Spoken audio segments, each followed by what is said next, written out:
समस्त गुण कल्याणे निरतं करुणामयं नमामि चिन्मयं देवं सद्गुरुं ब्रह्मविद्वरं वसुदेवसुतं देवं कंसचाणूरमर्दनं देवकी परमानन्दं कृष्णं वन्दे जगद्गुरुं रामाय रामभद्राय रामचन्द्राय वेधसे रघुनाथाय नाथाय सीतायाः पतये नमः।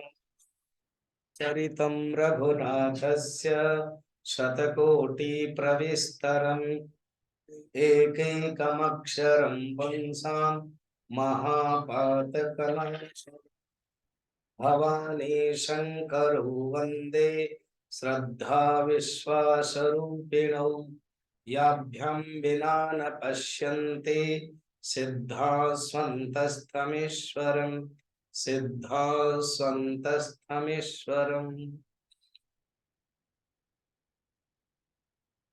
मर्यादा पुरुषोत्तम भगवान श्री राम के चरण में हम लोग बैठे हैं, सचमुच चरण में, क्योंकि ऊपर भगवान है और हम लोग नीचे में उनके चरण हो गए।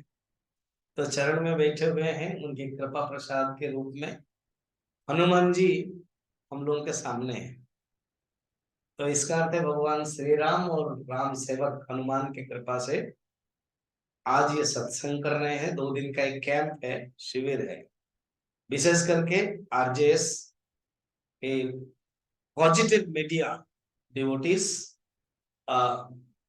मन्ना जी और कोहली जी, उनके साथ अनेक रिपोर्टर्स, यंग रिपोर्टर्स सब आए हैं।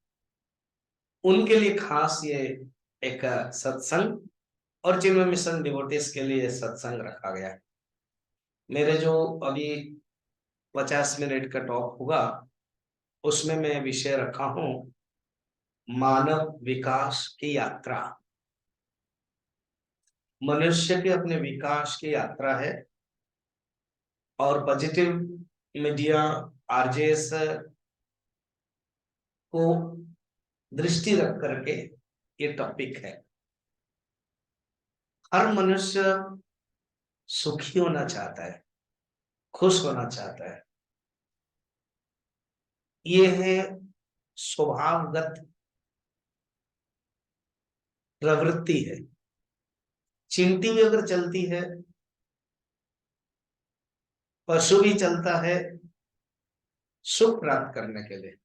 संसार में ऐसे कोई भी नहीं है जो दुख चाहता है,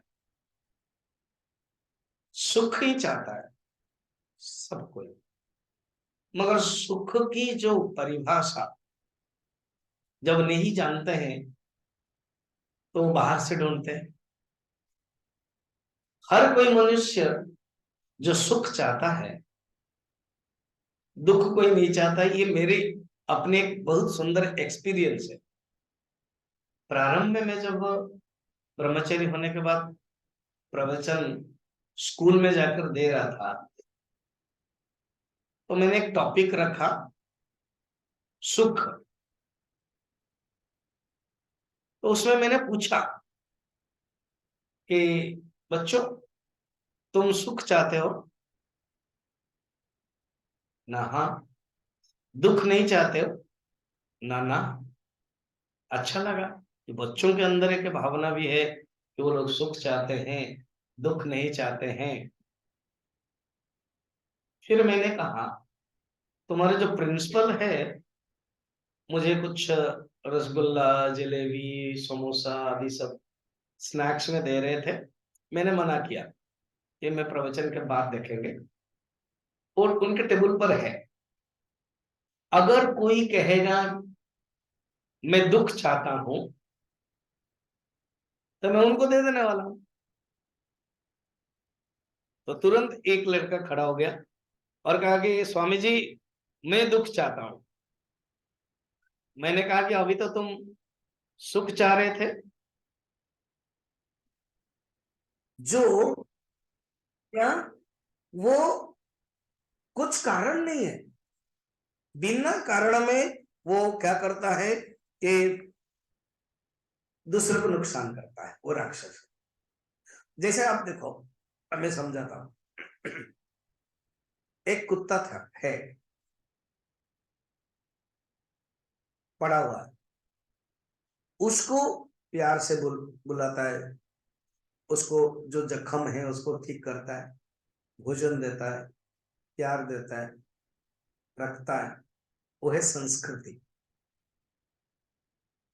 कुत्ता है, आप भी है, कुछ कर नहीं रहे हो, आपका अपनी रास्ते में जा रहे हो, वो है प्रकृति।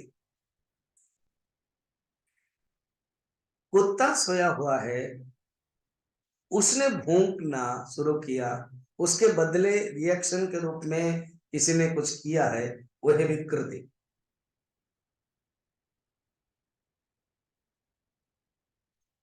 कुत्ता सोया हुआ है, कुछ नहीं कर रहा है, मगर मनुष्य कैसे आजकल के जो यंग लड़के होते हैं, वह बच्चे होते हैं, लात अपने आप चला जाता है, वो है विकृति। तो विकृति दो श्रेणी है, एक है रिएक्शन रेस्पॉन्ड के रूप में, और एक है इंस्टेंट के रूप में। शब्द समझना इंग्लिश का। एक है रेस्पॉन्ड करता है क्योंकि उसने भोंका, तो उसके बदले एक रिएक्शन देते हैं, वो है आसुरी प्रवृत्ति। और बिना कारण में वो सोया हुआ है, अब इसका जो पैर है वो हलल हुआ, हलचल हुआ, रह नहीं पाया, मार दिया, लात मारा, वो है राक्षसी प्रवृत्ति। तो राक्षसी और आसुरी प्रकृति के आदमी को शास्त्र ने एक शब्द दिया, कहा कि पामर है वो। पामर व्यक्ति के अंदर जो मन है, पामर व्यक्ति के अंदर जो व्यक्तित्व है, पामर व्यक्ति के अंदर जो पर्सनालिटी है, वो बहुत ही लो डेवलप्ड है। अगर भी डेवलप्ड है केवल भोग के लिए, उसके जो थिंकिंग कैपेसिटी भोग से अधिक और जाता ही नहीं, कुछ विचार कर पाता ही नहीं है, ये वो हो गया पामर। अब सेकंड आइए विषयी। 12 हम लोग क्रम विकास देखेंगे, मानव का विकास क्रम, उसी के अनुसार उसका जो सुख है वो सुख के परिवर्धन होता है, वर्धमान होता है। सेकंड है विषयी। विषयी या कामुक, जो विषय के प्रति आसक्त। आप बोलोगे स्वामी जी वो तो राक्षस एंड असुर में बताया था आपने। असुर में, असुर क्या है, विषय के कारण, भोग के कारण, भोग के लिए किसी को नुकसान कर देता है, वो असुर है। मगर जो विषयी है, जो इंडोलजेंस पर्सन है, वो किसी को नुकसान नहीं करता, वो अपना चाहता है कि मुझे भोग करना। विषय कामुक है, इंडोलजेंट, डिजायर है उसका, उसके अंदर केवल भोग कामना। भोग कामना क्या है, भोग अभिलाष काम, भोग के अभिलाष को ही काम कहते हैं, वो केवल वही चाहता है और कुछ नहीं। ये सेकंड है। थर्ड क्या है, थर्ड है डेवलप हो गया, वो विषय को इतना इंपॉर्टेंट नहीं देता है, अब उसने कर्म को इंपॉर्टेंट दिया, कार्मिक है, वर्कहॉलिक है, थर्ड कैटेगरी है। और जो थोड़ा ऊपर उठ जाता है, उसके जीवन में लक्ष्य क्या है, कर्म करना, बहुत कर्म करते रहते। आप पूछो 40 साल का लड़का होगा, सीओ होगा, इतना घूम रहा है, अरे इतना क्यों कर रहे हैं, वर्क है, काम करेंगे। कार्मिक, वर्कहॉलिक, वर्कर। देन उसके जीवन में अब थोड़ा सा कुछ एक टर्न आ जाता है, वो बन जाता है धार्मिक, अर्थात मंदिर जाना, किसी को प्रणाम करना, जो जितने फंक्शन होते हैं हिंदू धर्म के या अलग अलग धर्म के, उसमें अटेंड करना, उसको थोड़ा अच्छा लगता है धार्मिक बनने के लिए। और ये धार्मिक हमेशा नहीं है, वो क्या है, कमर्शियल ब्रेक जैसा है, बीच बीच में। चौथा हो गया, चार। अब पांचवा, अब धीरे धीरे सोशल कर्म करने में उसको इंटरेस्ट लगता है, उसको कहते हैं निष्काम कर्म योगी। उसने अपने जीवन में विषय भी भोगा, कर्म भी कर लिया, कार्मिक भी हो गया, विषय था नंबर 2। कार्मिक था नंबर 3। एटलीस्ट बहुत कम जीवन में होते हैं जो सत्संग सुनते हैं, वो नंबर 1 का अनुभव नहीं होता है कि मैंने कभी पामर बना होगा, मैंने कभी विषयी बना होगा, मैंने कभी राक्षसी बना होगा, असुर बना होगा, ऐसे उसके जीवन में नहीं आता है। कई बार ऐसे आते हैं कि क्या मैं था और अभी क्या बन गया। जैसे अभी माफिया लोग हैं, होते हैं बस क्या मैंने जीवन में गलती किया, आज सड़ रहा हूँ, अनुभव हो गया। मगर वो अनुभव होने से कुछ नहीं होता है, जो अपना जो कर्म किया उसका फल तो भोगना ही पड़ेगा। तो ऐसे अब जैसे हम कहानी भी देखते हैं, रत्नाकर पामर के श्रेणी, अजामिल पामर के श्रेणी में है, मगर अपने परिवर्तन हो गया जीवन केवल संत की कृपा से। आज तो हम उपनिषद गंगा में जीवन दर्शन के बारे में देखेंगे। कल वो वाल्मीकि एंड नारद जी का नॉलेज ट्रांसफॉर्म्स लाइफ वो नाम है। उनके जीवन में कैसे परिवर्तन हो गया, नॉलेज मिल गया कहां से, संतों से, गुरु से। तो आगे बढ़ते, कार्मिक हो गया, धार्मिक भी हो गया, 5 नंबर चल रहा है निष्काम कर्म योगी। आप देखो कि जीवन में जब बातें करते हो पहले कैसा जीवन था और कहीं एक टर्न हो गया, कोई एक थॉट आपको टर्न कर दिया, तो आप सोशल में इंटरेस्ट लेते हो, सोशल ऑर्गेनाइजेशन में इंटरेस्ट लेते हो। अब कोरोना में देखो बहुत लोग सेवा करने के लिए गए। तो सेवा का जो भाव है, निष्काम कर्म योग है, वो कर्म योगी बन जाता है। उसके जीवन में कर्म योगी, कर्म योग का जो दौर है वो आ जाता है। तो वो है 5 नंबर निष्काम कर्म योगी। निष्काम कर्म योगी में फर्क क्या, एंड कर्म में क्या फर्क है? एक होता है कर्म और एक होता है कर्म योग। एक होता है सकाम कर्म और एक होता है निष्काम कर्म। सकाम कर्म में क्या है, कर्म बोले या सकाम कर्म एक ही है, कर्म योग या निष्काम कर्म एक ही है। कर्म में या सकाम कर्म में हम लोग जो कर्म करते हैं उसमें 3 चीजें रहती है, 3 फैक्टर। एक है मैं कर्म करता हूं, कर्ता, कर्ता में अभिमान रहता है, अहंकार रहता है कि मैं कर्म करता हूं। सेकंड है कर्म के प्रति मेरी आसक्ति है। थर्ड है कर्म फल में चाहता हूं, मैं विषय नहीं हूं, नंबर 2 वाला नहीं हूं, मगर मैं सकाम कर्म वाला हूं, कार्मिक हूं, मुझे फल चाहिए, नंबर 3 वाला। और उसमें क्या है नंबर 3 में, याद रखना नंबर वाले, कार्मिक में हम कर्मों को प्राधान्य देते हैं, प्रायोरिटीज कर्म एक्शन, अपने फल मिलता है और इच्छा रहती है मेरे फल पाने के लिए। मगर नंबर 2 में विषय है, हम केवल भोग करना ही चाहते हैं। कर्म अगर करना पड़ता तो ठीक है कर लेंगे, अगर बिना कर्म में चोरी कर लेंगे तो भी चल जाएगा। कर्म is not important in my life, life मेरे इंपॉर्टेंट क्या है ना, भोग करना। सोचो तो अभी निष्काम कर्म क्या है, 3 फैक्टर्स नहीं है, एंटीडोट है। सकाम कर्म में 3 था, मैं करता, मैं कर्म कर रहा हूं, अहंकार है, कर्म के प्रति आसक्ति है, फल की इच्छा नहीं है। ये तीनों जहां नहीं है वो निष्काम कर्म क्या है, अहंकार नहीं है, अर्थात पूर्ण समर्पण है, निरभिमान। सेकंड, कर्म के प्रति आसक्ति नहीं है, इसका अर्थ है अनासक्ति है, डिटैचमेंट है। फल की इच्छा में नहीं करता हूं, फल की आशा नहीं है, कर्मण्येवाधिकारस्ते मां फलेषु कदाचन। फल की मैं आशा नहीं करता हूं, मगर मैं अधिकारी तो मिलेगा ही। भगवान ये नहीं कहते तुम कर्म करते जाओ और कर्म फल नहीं मिलेगा ना, उसमें क्या कहते हैं कर्म में तुम अधिकार हो, अधिकार यहां स्वतंत्र है, कर्म करने में तुम स्वतंत्र हो, चूज कर सकते हो। अधिकार वहां पर स्वतंत्र है, चूज है। शब्द अनेक अर्थ, शब्द के अनेक अर्थ होता है। एक होता है अधिकारी, मैंने ऑफिसर को बोलते हैं अधिकारी, यंत्री अधिकारी, तो वहां अर्थ नहीं है ऐसे, स्वतंत्र है। कर्म चूज करने में, कर्म करने में तुम चूजर हो, स्वतंत्र हो, कर्तुम सक्यम अकर्तुम शक्यम अन्यथा वा कर्तुम शक्यम, मगर फल पाने के लिए तुम स्वतंत्र नहीं हो। एक बार कर्म कर लिया, उसके अनुसार तुम्हें फल मिलेगा।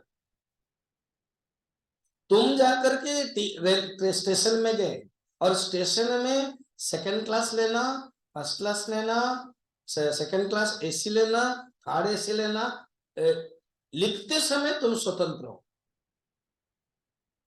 कुछ भी लिख सकते हो, तुम्हारे पास जितना है कोर्स पर्स, एक बार लिख दिया और विंडो में दे दिया, उसने जब टिकट दिया, वो आप बोले भाई चेंज कर दो, मैंने तो ये किया था, बोले फिर कैंसिलेशन फीस पड़ेगा। कर्म अपने स्वतंत्र है, फल में स्वतंत्र नहीं है, हमें कर्म के अनुसार फल मिलता है। ये जो निष्काम कर्मयोगी होते हैं, उनके अंदर ये तीन चीजें नहीं है और तीन चीजें पॉजिटिव है, और यही उनको आगे बढ़ा देता है। क्या? अहंकार नहीं है। मैं जो करता हूं, जैसे अभी आरजेएस के थ्रू से आप लोग जो करते हो, हम एक मेंबर है बस, मेरे द्वारा सब हो रहा है, मैं नहीं कर रहा हूं, हमारे द्वारा हो रहा है, ये नंबर वन वाला। और हम करते कर्म के प्रति आसक्ति नहीं है। आसक्ति नहीं है कैसे पता चलेगा? जब आप कोई कर्म करते हो, थक जाते हो, जब मैंने आसक्ति है, थकते नहीं हो आप, उसमें और भी एक्साइटमेंट है, और भी कर्म करने में पसंद करते हो, आप कर्म करने में खुशी हो, तो जानना कि आसक्ति नहीं है, निरासक्त रूप में कर रहे हो, डिटैचमेंट के रूप में कर रहे हो। यू आर द इंस्ट्रूमेंट, निमित्त मात्रम भव सव्य साचिन। और फल की आशा नहीं है, आपके अंदर कोई फल की इच्छा नहीं, जस्ट कर रहे हो क्योंकि जो परंपरा से आपको मिला है, आप दे रहे हो, उसमें मुझे क्या मिलेगा क्या नहीं है कुछ भी नहीं, इसको कहते कर्म। और ये कर्म योग को हमारे वेदांत में, आध्यात्मिक साधना में बहुत ही महत्वपूर्ण माना गया है। तीन साधना है, कर्म योग, भक्ति योग, ज्ञान योग, कल मैं बताऊंगा। कल का जो टॉपिक आधा घंटा रखा है, कल मैं बता दूंगा 5 S में, उसमें ये तीन आएगा। तो अभी केवल इतना जान ले, कर्म योग हमारे जीवन में, आध्यात्मिक जीवन में एक साधना है, प्रत्येक व्यक्ति को करना पड़ेगा। ये अभी 5 नंबर तक आए, शायद अभी हम अपने को सोच रहे हैं कि हम किस नंबर में हैं। 1 नंबर नहीं होगे, 2 नंबर में हो सकते, 3 नंबर में हो सकते, 4 नंबर में हो सकते, 5 नंबर में आना ही है। हर रोज हमें समझना कि हम किस नंबर में हैं। मुझे याद आती वो सुंदर एक कथा है, विक्रमादित्य के पास एक संत आए। संत लोग 4 महीना बारिश के दिन में चतुर्मास्य में रहते थे, रहने लगे। अलग सडन इच्छा किया कि विक्रमादित्य है राजन, मैं जा रहा हूं, मना नहीं कर सकते, संत है। हाथ जोड़ करके विक्रमादित्य कहा है, गुरुदेव मुझे बहुत अच्छा लगा आपका सानिध्य, आपका आश्रय, मुझे एक वाक्य, एक टेक इन जो बोलते हैं कॉन्फ्रेंस में होता है ना, टेक इन है होम, टेक इन होम, आप क्या लेके जा रहे हो, तो मुझे आप बताइए। तो उन्होंने कहा कि एक श्लोक लिखो।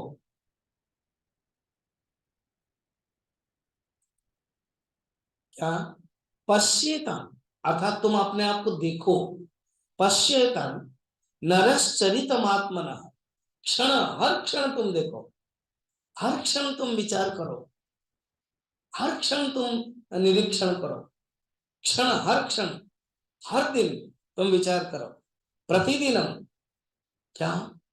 तुम्हारा मन पशु के साथ है कि तुम्हारा मन देवता के साथ है? अर्थात your mind is in evil और योर माइंड इज डिवाइन। कितना सुंदर। अगर तुम्हारे एविल है तो उसको हटा करके उठाओ ऊपर। कल ये हमारा माइंड को कैसे हम ऊपर उठाएंगे, कैसे करेंगे, वो जो साधना है वो मेडिटेशन में हम बताएंगे। कल मॉर्निंग से 7 to 7:50 रखा गया, meditation, pranayama and then some question answer. उसमें how we will do evolve our mind, uplift our mind. तो ये निष्काम कर्मयोग एक साधना है। आगे हम चलते हैं। धीरे धीरे उसके जीवन में जब वो निष्काम कर्म कर लेता है, तो कहीं ना कहीं उसको मौका मिलता है। कैसे? जब निष्काम करता है वो फील्ड उसका व्यापक हो जाता है। देखो बड़ा सुंदर उसका जो विचार केमिस्ट्री है, कंपोजिशन है।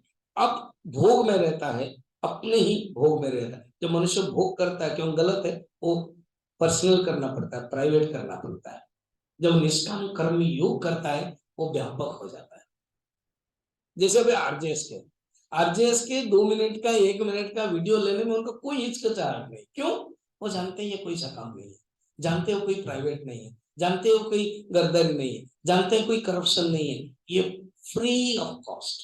ये जो कर रहे हैं भारत के लिए, देश के लिए, विश्व के लिए, इसलिए तुरंत कर लेते हैं। मैंने देखा है 2 दिन में। वो क्यों? क्योंकि वो जानते हैं जो भी कर रहे हैं हम पॉजिटिव के लिए कर रहे हैं, अच्छे के लिए कर रहे हैं। तो क्या होता है, व्यापक हो जाता है। देखना ये बड़ा सुंदर केमिस्ट्री है। जब मनुष्य भोग करता है संकुचित होता है, जब मनुष्य अच्छा काम करता है व्यापक हो जाता है। तो निष्काम कर्मयोग जब व्यापक कर लेता है, अनेक लोगों से मिलता है, तो उनका विचार अपने आप आ जाता है। क्योंकि विचार है, ये जगत एक पाठशाला है। तो जो मिल जाता है तो छठा नंबर वो बन जाता है। वो क्या है? विचारक। उसके जीवन में विचार के जो रोशनी है, विचार के जो किरणें हैं, विचार की जो धारा है, विचार के जो प्रवाह है, वो आ जाता है। कल हम लोग ट्रेन में विचार कर रहे थे ना कि मौन में शब्द इंपॉर्टेंट नहीं है, विचार इंपॉर्टेंट। विचार उसके जीवन में आ जाता है और उसमें क्या होता है पता है? वो विचार में तर्क भी कर लेता है। ये जो विचार है वो स्टार्टिंग है, इसलिए वो तर्क कर लेता है। ठीक है। जैसे कल डाइनिंग हॉल में थोड़ा सा शुरू हो रहा था तर्क, तो फिर मैंने कहा कि हरिओम, भोजन के बाद मंत्र पाठ किया जाता है, उसके बाद तर्क भी करेंगे, महाभारत भी करेंगे, रामायण भी करेंगे। तो जीवन में क्या होता है, विचार जब करता है, नहीं नहीं वो तर्क मुझे पसंद नहीं, वो सिद्धांत मुझे पसंद नहीं, मैं जो कह रहा हूँ अच्छा है, मैं जो बोल रहा हूँ ठीक है, मैंने जो पढ़ा है ठीक है, तुमने जो पढ़ा है गलत है, हमारा हिंदू धर्म अच्छा है, उनका धर्म खराब है। वो ऊहा पोह एक शब्द है, वो आता जाता है। ये एक साधना के फर्स्ट स्टेज है। जो संत लोग हैं, जो गुरु लोग हैं, वो देखेगा अच्छा बेटा अभी कच्चा है, ठीक है। धीरे धीरे अब जो कितना नंबर, 7वां नंबर होता है, वो जिज्ञासु बन जाता है। जिज्ञासु में एक सीरियसनेस है, जिज्ञासु में एक विचार है, जानने की इच्छा है। विचारक जो तार्किक है वो जानने की इच्छा नहीं, थोड़ा कहीं पढ़ लिया, थोड़ा कहीं देख लिया, सुन लिया, और अपने आप को बस लगता है कि मैं तर्क करता हूं, मेरा तर्क ठीक है। शास्त्र में इसलिए बताते हैं, एक होता है संवाद। संवाद में क्या होता है कि गुरु बोलते हैं और शिष्य सुनते हैं। अभी मैं रीवा एंड सिद्धि 2 जगह पर गया था एमपी में, उसमें प्रवचन के जो मिल रहे थे बहुत लोगों को, तो मैं बता रहा था प्रवचन और श्रवण साधना और स्टडी क्लास में क्या फर्क है। स्टडी क्लास में क्या होता है ना, संवाद होता है, वाद वाद देखिए, एक होता है संवाद, अभी क्या है संवाद, इसलिए कृष्ण अर्जुन संवाद। हालांकि उसमें क्वेश्चन है, अर्जुन प्रश्न पूछता है, ठीक। हमारे चिन्मय मिशन में सिस्टम में प्रवचन पूरा टोटल होने के बाद मौका दिया जाता है प्रश्न पूछे, बीच में नहीं। नहीं नहीं नहीं स्वामी जी, अर्जुन ने तो बीच में पूछ लिया था। अर्जुन इसलिए बीच में पूछा था क्योंकि भगवान कृष्ण हम लोगों के लिए देने के लिए ये एक मेथड बनाया, देने के लिए एक रंगमंच बनाया, देने के लिए एक एडॉप्शन किया, देने के लिए सिस्टम बनाया। क्वेश्चन अगर नहीं पूछेंगे तो हर अध्याय का जो सिस्टम है, हर अध्याय के जो डेप्थ है, वो पता नहीं चलेगा। इसलिए अर्जुन के माध्यम से क्वेश्चन हो रहा है। अगर बिल्कुल 18 अध्याय में there will be no question, then उसका जो डेप्थ है, उसका जो जिज्ञासा है, वो नहीं रहेगा। तो जीवन में 7वां प्रकार के जो जीवन है वो क्या हो जाता है कि उसके अंदर जिज्ञासा माने क्या है? जिज्ञासा माने हम ज्ञान प्राप्त करने की जो इच्छा, जिज्ञासा अर्थात ज्ञान प्राप्त करने की जो इच्छा है उसको कहते हैं जिज्ञासा। जैसे जिजीविषा, जिजीविषा क्या है? जीने की इच्छा, उसको कहते हैं जिजीविषा। जीने की इच्छा वो है भोग करने की इच्छा, बुभुक्षा। पिपासा, पीने की इच्छा। तो तो पीने की इच्छा पिपासा। जानने की इच्छा, क्या जानने की इच्छा? परम ब्रह्म।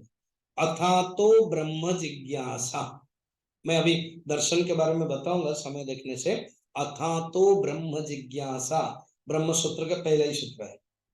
ब्रह्म के बारे में जानने की जो इच्छा है, उसके जीवन में जिज्ञासा आ जाती है। वो क्या बन जाता है? जिज्ञासु। अभी आप अपने सोचो तो, मैं जहां जहां बोलता हूं आपके जीवन में किंचित किंचित आता है। यहां तक अभी देख लो, एक्सपेरिमेंट कर लो, आप अपने लगाओ। जैसे a plus B whole square is equal to A square plus B square plus 2ab, ये सूत्र हो गया। उसके बाद a is equal to 3, b is equal to 4, फिर हम उसको एप्लीकेशन करते हैं, है ना। अभी इतना तक आप देखिए अपना जीवन में। पामर नहीं स्वामी जी, एथलीस्ट हम नहीं है। Very good. कभी पूर्व जन्म में हुआ होगा, अलग बात है, अभी हमको याद नहीं। 1 नंबर हमें नहीं है, 2 नंबर विषय श्योर थे, बहुत विषय अब नहीं है, गुजर रहे उस रास्ता में, उस क्रम में हम गुजर गए। नंबर 3 कार्मिक। कुछ लोग बोले हाँ मेरा वर्क ओरिएंटेड जीवन है स्वामी जी, अब चल रहा है वर्क ओरिएंटेड जीवन। ओके। 4 धार्मिक, श्योर ये जीवन में आ गया है। 10% हो, 10% हो, अब हम धार्मिक बने। अच्छा, 4 हो गया। निष्काम कर्मयोगी, लगता है ये हम थोड़ा सा ज्यादा बढ़ा रहे हैं, ये हो गया ज्यादा, 50% भी हो गया, फाइन।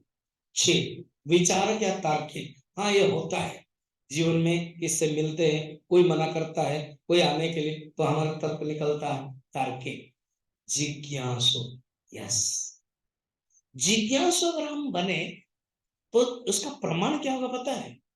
फर्स्ट प्रमाण है, आगे जाएगा। जिज्ञासु हम बन गए तो अभी 7 नंबर है, तो बोले हम ठीक है हम जिज्ञासु बन गए, जानने की इच्छा ना, 7 नंबर हो गया तुरंत वो 8 नंबर में चला जाएगा। मैं अभी अहमदाबाद में गांधीनगर में वो अक्षरधाम के मैंने देखा, लगभग 3 घंटा लगता है। लास्ट में उनका वाटर शो है नचिकेता के बारे में, ब्यूटीफुल। कभी अगर मौका मिल रहा है, दिल्ली वाले तो देखा ही होगा अक्षरधाम, उसमें भी नचिकेता का ही शायद होगा। एग्जैक्ट अक्षरधाम वहां अहमदाबाद में भी है। मेरा पॉइंट क्या है, अगर उनका गैलरी है 1 2 3 4, ऑटोमेटिक आप 1 में आ गए तो तुरंत आप 2 में चले ही जाओगे। अगर आप निकल गए तो एग्जिट हो गए, नहीं तो आप आगे बढ़ते जा रहे हो तो 2 में चले जाओगे, फिर 2 खत्म हो गया 3 में चले जाओगे, 3 खत्म हो गया 4 में चले जाओगे। ये सिस्टम है। इसी प्रकार जीवन में आप 7 नंबर आ गए, वो है जिज्ञासु। 8 नंबर है मुमुक्षु। मुमुक्षु क्या है? मैं मोक्ष प्राप्त करना चाहता हूं। ये जीवन एक दुखदायक है, ये रहते हुए भी मैं कैसे उस परमात्मा को प्राप्त करूं, उस परमात्मा को जानूं। ज्ञान ही एकमात्र मोक्ष है, निर्वाण है, वो मैं प्राप्त करना चाहता हूं। अर्थात जिज्ञासु और मुमुक्षु में क्या फर्क है? जिज्ञासु डायल्यूटेड है, डायल्यूटेड, ये कंसंट्रेटेड है। 8 नंबर। 9 नंबर, धीरे धीरे मेरे जीवन में भक्ति का प्रवाह आ जाता है, मैं भगवान को प्यार करने लगता हूं, क्योंकि जिज्ञासु में मैंने भगवान को जाना, भगवान के बारे में जाना, मैंने शास्त्र अध्ययन किया। और जब किसी को आप जानते हो ना, प्यार करते हो। प्यार अपने आप में ऐसे नहीं होता है, भगवान को जानते हो तो प्यार करते हो, व्यवहार में भी आप जानते हो तभी प्यार करोगे, नहीं जानोगे तो प्यार नहीं कर सकते। तो जिज्ञासु मुमुक्षु में भगवान के प्रति ज्ञान का संबंध हो गया, देन उसके बाद उनको प्यार हो जाता है, उसे कोई भक्ति कहते हैं, देन आप बन जाते हो भक्त। स्वामी जी 4 नंबर में धार्मिक था, उस समय भी मंदिर जाता था, मगर अभी आप 9 नंबर में भक्त कहते हो, कुछ फर्क है ना। धार्मिक में मैं कुछ जानता नहीं हूँ, सब कह रहे मैं जा रहा हूँ, सब कह रहे हैं मैं जा रहा हूँ, मेरा मैकेनिकल में कर रहा हूँ, घर घर के संस्कार के कारण कर रहा हूँ। बहुत लोगों को पूछोगे आप, मंदिर हो गुरुद्वारा हो, मस्जिद हो, आप क्यों जा रहे हैं, क्यों कर रहे हैं, पता नहीं, बोल रहे हैं हम भी जा रहे हैं, मत्था इसलिए टेक रहे हैं बस। उनको पता नहीं क्या कारण है। मगर भक्त है, उसके जीवन में दो चीज आ गई है। और देखा जाए तो निष्काम कर्म हो गया, इसलिए अच्छा, निष्काम कर्म योग का एक फल देता है, याद रखिए, वो कल देखेंगे, फिर भी बता रहा हूं। निष्काम कर्म योग का फल क्या पता है? निष्काम कर्म जब हम दूसरे के लिए करेंगे, हमारा चित्त शुद्ध हो जाता है। ये क्या है स्वामी जी? ना, मन के अंदर जो गंदगी है, उसको कहते हैं मल और विक्षेप शास्त्र में, वो धीरे धीरे हट जाता है, प्योर हो जाता है। वेरी सिंपल है, एक कांच खराब है, उसको आप साफ करो, साफ हो जाएगा। निष्काम कर्म करना माने साफ करना मन को। तो जब मन को साफ कर देते हैं, तो मन साफ हो जाता है, वो साफ मन में ही ज्ञान आ जाता है। इसलिए देखना, निष्काम कर्म योग 5 नंबर है, तो उसका फल जो है मन साफ है। 6 नंबर विचारक है, विचार आ जाता है। 7 नंबर जिज्ञासा आ जाती है। 8 नंबर मुमुक्षुत्व आ जाते हैं। 9 नंबर इसके जीवन में एक भक्ति भाव आ जाता है। जैसे अभी विजय लक्ष्मी बोल रहे थे भोजन के समय, स्वामी जी पूर्व जन्म में कुछ पुण्य शायद किया होगा कि आप लोगों से मिलते हैं, ये करते हैं, सबके अंदर मुस्कान है, ज्ञान है, इतना सुंदर है। यस, ये बात सही है। पूर्व जन्म का पूर्व जन्म के पुण्य के कारण ही मनुष्य इस रास्ता में जाता है, और ये धार्मिक, निष्काम, कर्मयोगी, विचारक, जिज्ञासु, मुमुक्षु और भक्त बन जाता है। जितना जितना पुण्य होगा ना, उतना उतना ये नंबर बढ़ेगा। पुण्य कम है तो धार्मिक में ही रह जाएगा, पुण्य और थोड़ा बढ़ेगा, निष्काम कर्म योग में रह जाएगा, मैंने बढ़ेगा। पुण्य और होगा तो विचार आ जाएगा, और पुण्य है, एडिंग हो रहा है, जिज्ञासु हो जाएगी, और एडिंग हो रहा है तो जानना, वो मुमुक्षु हो गया, और एडिंग पुण्य बढ़ गया। क्योंकि ज्ञान कब होगा? परमात्मा के साथ। कहते हैं पापस्य कर्मणः क्षया पुण्य पुण्य उत्पद्यते, ज्ञानम पुंसम उत्पद्यते। ये 3 मेथड है। मनुष्य के अंदर जो पाप कर्म है जब कम हो जाता है, पुण्य कर्म बढ़ जाता है, और ये पुण्य कर्म ही ज्ञान को उत्पन्न करा देता है। तो ये हो गया, एक कुछ कम बात नहीं है भक्त बनना। नहीं नहीं, ये तो भक्त बन रहा है, ये तो देख रहा है, और ऐसे शब्द वो भक्त के लिए नहीं बोल रहे, वो धार्मिक के लिए बोल रहे हैं। भक्त शब्द खुद ही अलग है।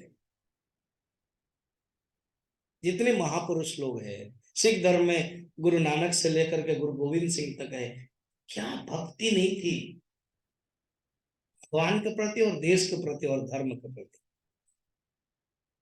भक्त एक अलग चीज है। वो जब भक्ति आ जाती है, भक्त बन जाते हैं, वो वो अघटना घटना पटिया सी मार कहते हैं, अर्थात जो आश्चर्य चीज उनके जीवन में हो जाता है, अलौकिक इसलिए चमत्कार आ जाता है भक्त। अच्छा, और एक देखो, संतों ने विचार किया भक्त होना सरल है, क्योंकि आप भगवान के साथ, भगवान के बारे में जाना, भगवान को प्यार किया, मगर बहुत कम लोग हैं भक्त से शिष्य बनते हैं, क्योंकि शिष्य बनना और कठिन है। भक्त में भगवान कुछ नहीं बोलते हैं, ठीक है तुम्हारी मर्जी है, भगवान को भी हम अपने ढंग से रख लेते हैं। भगवान तो असली रूप में निर्गुण निराकार है, मगर उनको हम अपने ढंग से पूजा कर देते हैं। कोई पत्थर में करता है तो कोई, मगर शिष्य है जो गुरु उनको कंट्रोल करते हैं। सिख धर्म, सिख शब्द कैसा है पता है? संस्कृत का शब्द शिष्य से सिखाया। कल हम लोग रास्ते में बात कर रहे थे, वो पानीपत, सोनीपत, वो जो अर्थात 5 संस्कृत के गांव मांग रहे थे भगवान कृष्ण, वो ही 5 गांव है। इसी प्रकार शिष्य, अर्थात सिख धर्म माने शिष्यत्व। शिष्य धर्म कितने नंबर है? 10 नंबर है। सोचो, जो गुरु लोगों ने इतना सुंदर उसको ऊंचाई किया, और जब खालसा या सिख धर्म हुआ, उन्होंने कहा कि तुम ये कर सकते हो ना, हाँ अपना सिर दे सकते हो, तुरंत तैयार हो गए। इसको कहते हैं शिष्य धर्म, सिख धर्म, बलिदान। कल आप जाओगे ना सराहना, फतेहगढ़ गुरु गोविंद सिंह के 2 बेटे को किसने किया, अपने धर्म को छुपा नहीं, स्वीकार नहीं किया, कबूल नहीं किया उन्होंने मुस्लिम। दोनों बच्चे को गाड़ दिया गया दीवार में। इसको कहते हैं शिष्य बनना कठिन। हम लोग अपने जीवन में वो इस स्थिति को आना बहुत समय लगेगा। कहीं पुण्य हो तो सचमुच कोई एक गुरु मिल जाए, कोई सदगुरु मिल जाए और उनके शरण में आ जाए, शिष्य बनना। ये हो गया 10 नंबर। अब 11 नंबर। इस प्रकार के क्रम विकास हमारे जीवन में, इवोल्यूशन ऑफ द माइंड, हमारे ही मन विकास हो जाता है। इवोल्यूशन ऑफ ए लाइफ, हमारे मन एक जीवन क्रम विकास चलता है। तो शिष्य के बाद जो आता है 11 नंबर और ही कठिन है, वो है सेवक। गुरुदेव कहते थे, गुरुदेव ने Swami Chinmayananda ji, devotees are many, very few are shishya disciples. उसमें से भी जो सेवक होते हैं और वो और भी कम होते हैं। सेवक माने क्या है? सेवा करने की जो वृत्ति है, जो सेवा करने की जो वृत्ति है वो बहुत ही कम है। तो इसलिए जो सेवा करता है वो है सेवक, वो है सेवक।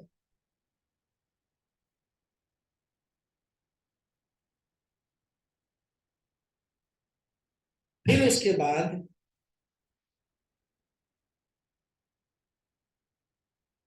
बाद लास्ट आया सेवक। कठिन है, जीवन को पूरा डेडिकेट करना गुरु के लिए, धर्म के लिए, भगवान के लिए सेवा करना कठिन है। तो वह निष्काम कर्म योग वो भी सेवा है, और ये जो सेवक, वो दोनों में फर्क है। निष्काम कर्म योग में क्या है कि वेराइटीज है, धर्म के लिए मैं कर रहा हूँ, शासन मैंने समाज के लिए कर रहा हूँ। यहाँ पेनिट्रेशन है, गुरु ने जो आदेश दिया मैं मुझे करना है। जीवन में अंतर्मुखता आ जाती है, बहिर्मुख और नहीं है। मैंने निष्काम कर्म योग भी कर लिया, अब वो निष्काम कर्म योग भी मेरे लिए प्रायोरिटी नहीं है। निष्काम कर्म योग भी मैं करना चाहता हूँ, ये भी इच्छा नहीं है। जस्ट जो मिल रहा है जीवन में, मैं केवल मेरे जो जीवन है ये सेवा ही है, ये भावना है। ऐसे जब मनुष्य साधक करता है, सेवक 11 नंबर हुआ। लास्ट में आ जाता है सिद्ध, लास्ट में सिद्ध हो जाता है। ये है मनुष्य का विकास क्रम। प्रश्न होगा, ये जो सब वर्णन है ये कहाँ वर्णन है? ये हमारी हिंदू धर्म की, सनातन धर्म की खासियत है। सनातन धर्म में यही वर्णन है जिसको लेकर के हम बड़े गर्वित कर रहे हैं। अब मैं, समय कम है, अब मैं थोड़ा सा आपको हमारे भारतीय संस्कृति के जो ग्रंथ है वो कितने धरोहर है, जो है वो कितने व्यापक है, वो हम आपको कुछ समय बता रहे हैं। फर्स्ट है वेद। वेद जो है सर्वश्रेष्ठ ज्ञान जिसे बोलते हैं, वेद 4 प्रकार है। ऋग्वेद, यजुर्वेद, सामवेद, अथर्ववेद। और ये जो वेद 4 प्रकार है, हर वेद में 4 सब्जेक्ट है। ऋग्वेद, यजुर्वेद, सामवेद, अथर्ववेद। ऋग्वेद में भी 4 सब्जेक्ट, अथर्ववेद में 4 सब्जेक्ट। सब्जेक्ट कितने प्रकार वेद है? 4 काइंड्स। सब्जेक्ट ऑफ द वेद क्या है? वो 4 है। क्या है? मंत्र भाग। एक एक करके थोड़ा सेंटेंस भी जान ले, फिर आगे बढ़ेंगे। मंत्र भाग में क्या है? मंत्र भाग माने हिम से प्रार्थना है, प्रकृति वर्णन है, देवताओं की स्तुति है। और ब्राह्मण भाग माने क्या है?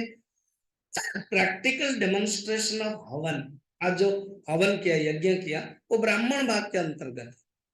मंत्र भाग क्या? थ्योरी है। तो थ्योरी एंड प्रैक्टिकल दोनों मिलाने से मंत्र और ब्राह्मण, इसको कहते हैं कर्म कांड। पता है कर्म कांड 80,000 मंत्र है वेद के, और थर्ड है आरण्यक उपासना, वो है 16,000 मंत्र है, और फोर्थ है उपनिषद, वो केवल 4,000 मंत्र है, मगर वो ज्ञान है। उपनिषद माने निकट में बैठ करके ज्ञान गुरु से प्राप्त करना, उपनिषद वो कम है 4%। जो वेद में कर्मकांड ज्यादा है, क्यों? क्योंकि जो मैंने जो बताया, ये जो अभी विकास, पामर, विषयी, उनके लिए वेद माता कहती है ये सब तुम पूर्ण करो। जो अल्टीमेटली जिज्ञासु बन जाता है, जो मैंने आपको बताया था जिज्ञासु, वो जो बनता है वो कितना नंबर है? वो जो जिज्ञासु है 7 नंबर, उसके लिए सिर्फ 4,000 काफी है। बाकी ये 6 नंबर तक यही सब, इवन निष्काम कर्मयोग भी वेद कर्म कांड में आता है। आप यज्ञ करोगे निष्काम कर्म, वो भी कर्म कांड में आता है। जब जिज्ञासु हो जाते हो ब्रह्म ब्रह्म जिज्ञासु, वो है 4,000 मंत्र। ये हो गया वेद के बारे में। इससे वेद में समझने के लिए 4 वेदांग माना जाता है। वेदांग क्या है? व्याकरण, 6 वेदांग है। व्याकरण, ज्योतिष, निरुक्त, शिक्षा, छंद, कल्प। ये वेद को समझने के लिए और एलिमेंटरी सेकेंडरी ग्रंथ है, उपजीव्य ग्रंथ है। थोड़ा थोड़ा जान ले एक सेंटेंस में। व्याकरण माने ग्रामर, इसलिए जैसे संस्कृत के जो शब्द कैसे उत्पत्ति होता है वो ग्रामर व्याकरण। फिर है ज्योतिष, हमारा ज्योतिष वेद के अंग है। बहुत लोग कहते हैं हम ज्योतिष मानते नहीं ना, एस्ट्रोलॉजी, एस्ट्रोनॉमी, ये ज्योतिष एक हमारा शास्त्र है। निरुक्त, निरुक्त क्या करता है? अर्थ बता देता है। व्याकरण क्या करता है? शब्द का गठन बताता है। निरुक्त अर्थ बता देता है। और शिक्षा, शिक्षा मैंने फोनेटिक्स, कैसे बोलना है। अभी मैं आज देख रहा था नरेंद्र मोदी असम गए थे बिहू को, उस समय पहले 2-3 सेंटेंस उनके स्टाइल है, पहले 2-3 सेंटेंस अहमिया में बोले, ताली गूंजने लगी। और वो लिखा हुआ है नीचे, एग्जैक्ट एसेंटिक प्रोनाउंसिएशन ऑफ असमीज। तो उन्होंने अपने स्टाइल से किया। जब तमिलनाडु जाते हैं वहां का तमिल थोड़ा सीख लेते हैं, वो बोल देते हैं। संघ में तो थे ही, वो जानते हैं हर क्षेत्र में की भाषा है ये, सब लोग नहीं कर सकते। उसको बोलते शिक्षा,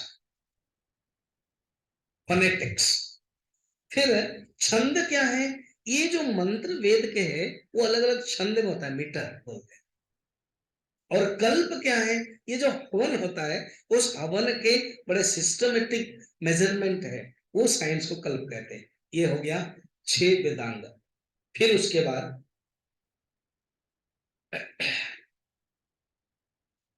4 उपांग बोलते हैं।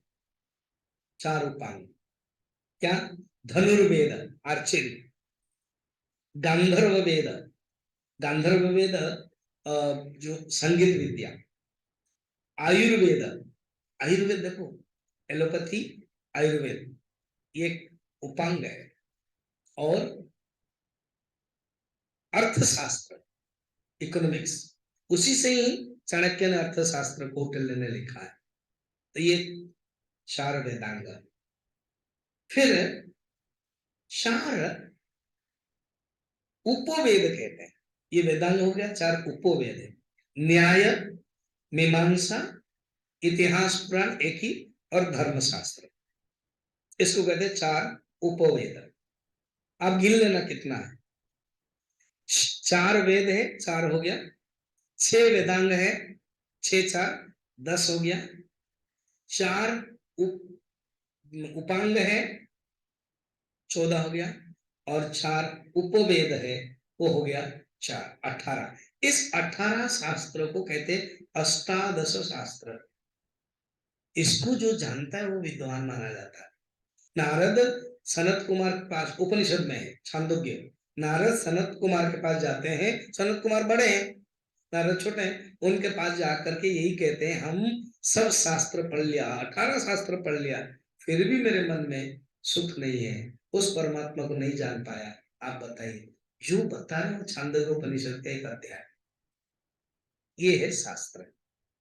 उसको समझने के लिए 6 दर्शन बनाया गया है। 6 दर्शन है, देखा जाए तो 6 आस्तिक दर्शन और 6 नास्तिक दर्शन। इतना कह के मैं अपनी वाणी को 5 विराम दूंगा। इससे आपको मैं यही बताना चाहता था, हमें अपने विकास को बढ़ने के लिए शास्त्र के जिज्ञासा बढ़ना है और शास्त्र को जानना है।